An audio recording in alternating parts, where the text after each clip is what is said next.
Assalamualaikum warahmatullahi wabarakatuh. Halo, apa kabar semua? Semoga semua yang nonton podcast ini dalam keadaan sehat dan dalam lindungan Allah Subhanahu wa Ta'ala.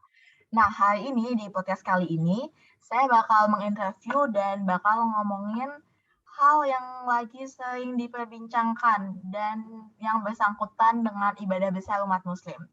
Topik kali ini yang saya akan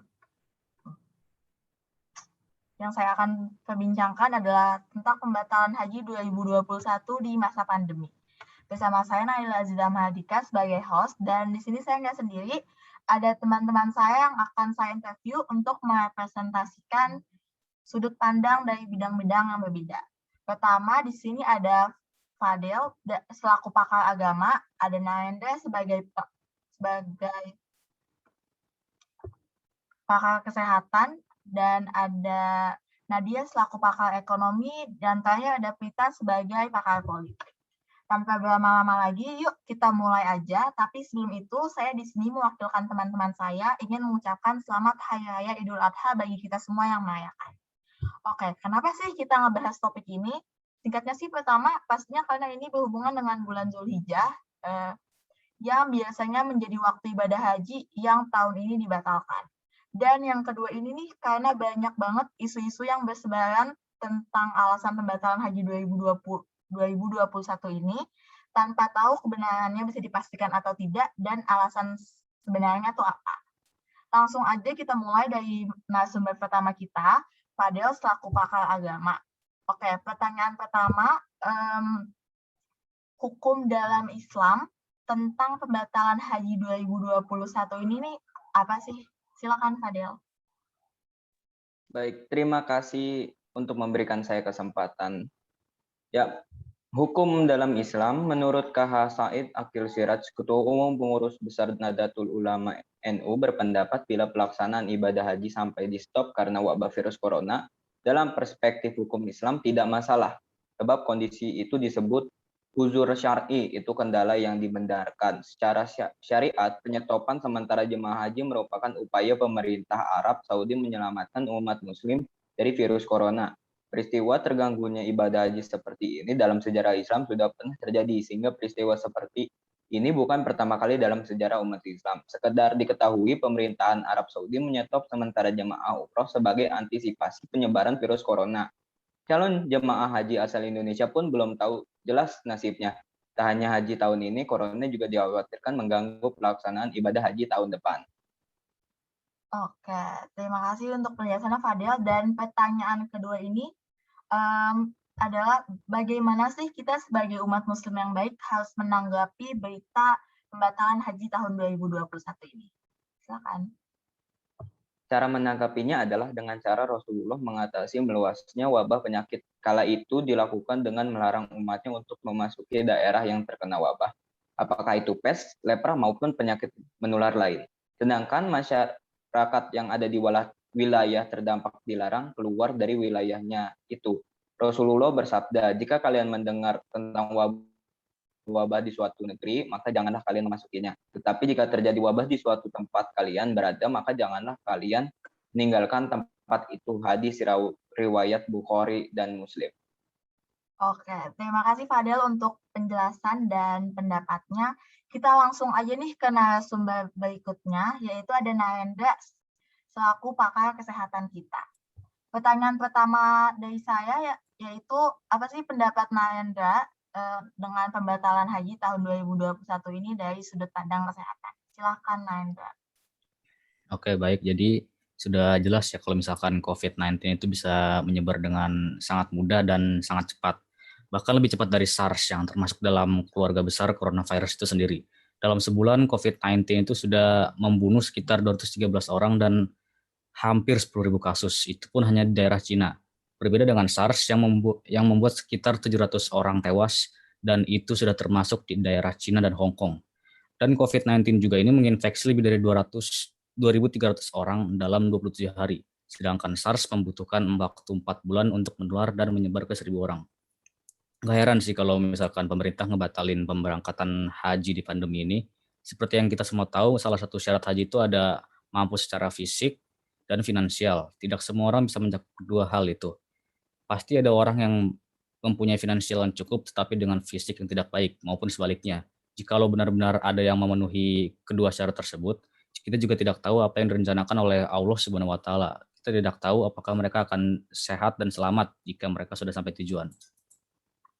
Oke, jadi menurut penjelasan Naendra tadi, apakah keputusan pemerintah untuk membatalkan haji tahun ini sudah tepat?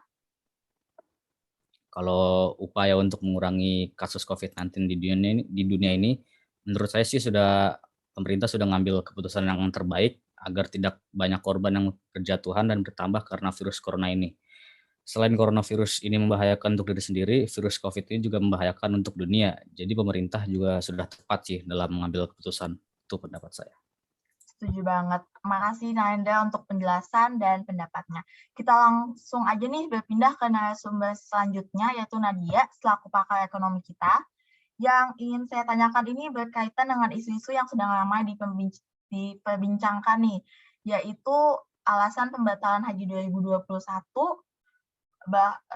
itu karena adanya utang Indonesia yang belum lunas ke Arab Saudi dan ada dana haji jamaah yang diambil untuk keperluan lain. Apakah isu tersebut bisa dibenarkan dan sebenarnya alasan yang benarnya tuh apa sih? Silahkan Nadia.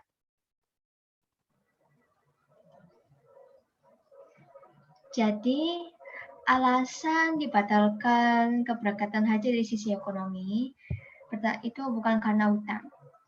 Jadi banyak orang menyangka kalau sebab pembatalan berangkat haji itu karena Indonesia masih belum membayar biaya akomodasi calon jemaah haji ke Arab Saudi dari beredarnya kabar. Menurut pemerintah itu tidak benar. Mereka menyatakan bahwa Indonesia tidak memiliki tagihan yang belum terbayar mengenai pelaksanaan ibadah haji. Dan dana haji itu bisa diambil dari kabar yang mengatakan bahwa dana haji jemaah dipakai tanpa seizin pemiliknya. Pemerintah Indonesia menjelaskan kalau itu tidak benar dan dana haji para jemaah itu sangat aman. Bagi para jemaah yang gagal berangkat haji, mereka diberi dua opsi oleh pemerintah. Satu, mereka diperbolehkan untuk mengambil kembali uangnya, namun akibatnya mereka bakal kehilangan antrian pemberangkatan lalu mulai lagi dari awal. Dan dua, uangnya bisa tetap disimpan di BPKH atau Badan Pengelola Keuangan Haji untuk diperhitungkan nanti kalau ada kabar keberangkatan ibadah haji. Dana tersebut diinvestasikan dan diletakkan di bank syariah, tentunya dengan prinsip syariah. Hasilnya, ada beberapa jemaah haji yang memilih menarik dana haji mereka, tapi tidak terlalu banyak, sehingga terjadi kumpulan penarikan dana. Bisa kita dengar bahwa isu-isu yang saya sebutkan tadi ini tidak benar dan alasan yang sebenarnya tadi sudah dijelaskan.